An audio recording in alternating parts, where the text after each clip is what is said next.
Film Companion gets you your film fix. Hit the bell icon and subscribe to get notified every time we drop a new video. A sexy film isn't always limited to the skin and characters and themes. The filmmaking can be smart, the narrative can be brave, the subtext can be titillating, the chemistry can be naked. Film Companion critic Rahul Desai lists out 12 of his sexiest films. If there was ever a film that lampooned the Hollywoodization of sex to seduce the unsuspecting viewer into enjoying a dry finance movie, The Big Short is it.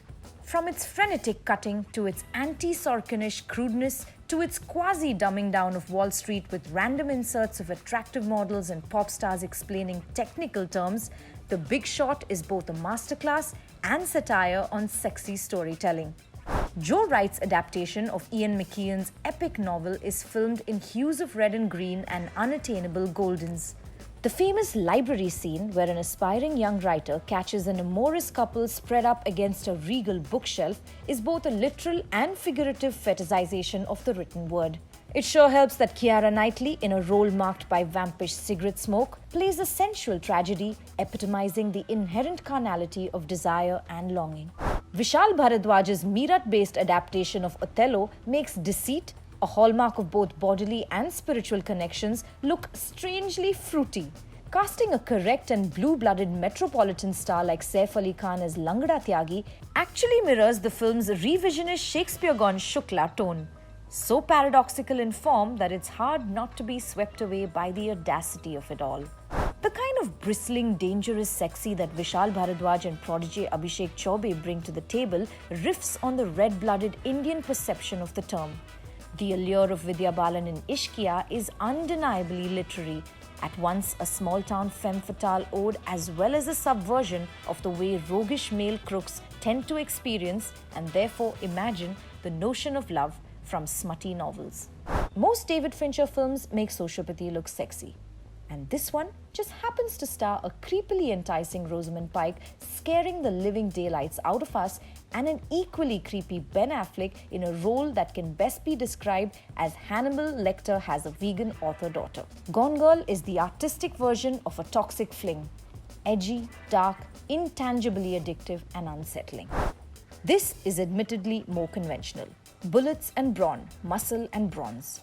A silly action film can be fetching, but war is in the ring for primal reasons.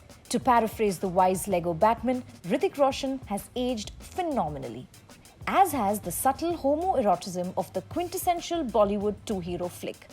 After all, a mentor and prodigy equation is as poignant as it is suggestive.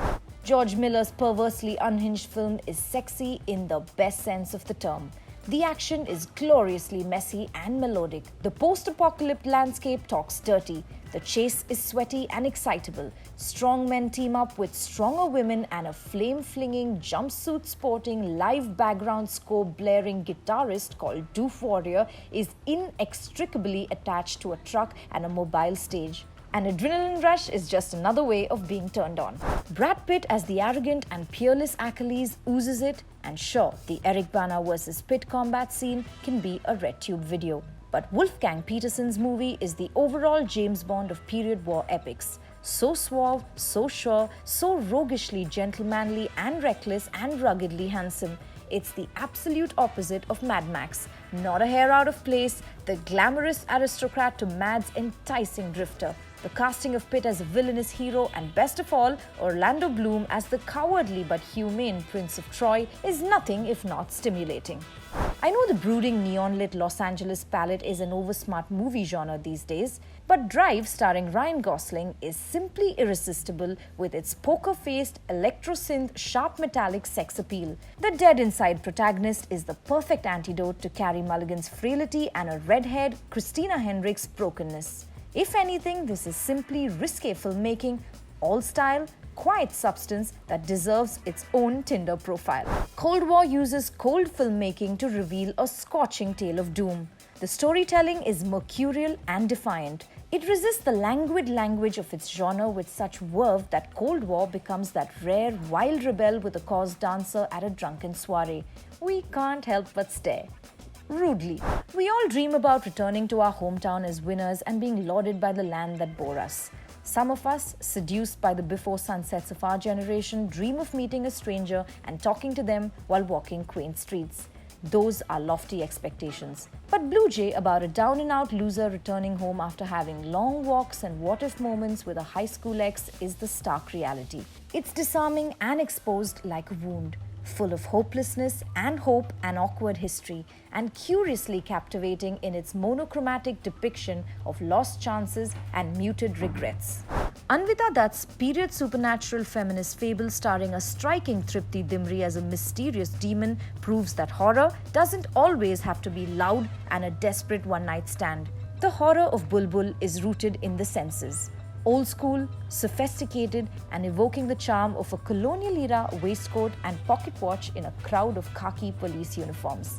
The nostalgia is platonic and leaves more than just a fleeting visual impression on the viewer. More than most movies, BULBBUL is the filming of desire. Did we miss out on some of your picks of the sexiest films on streaming? Share them with us in the comments below.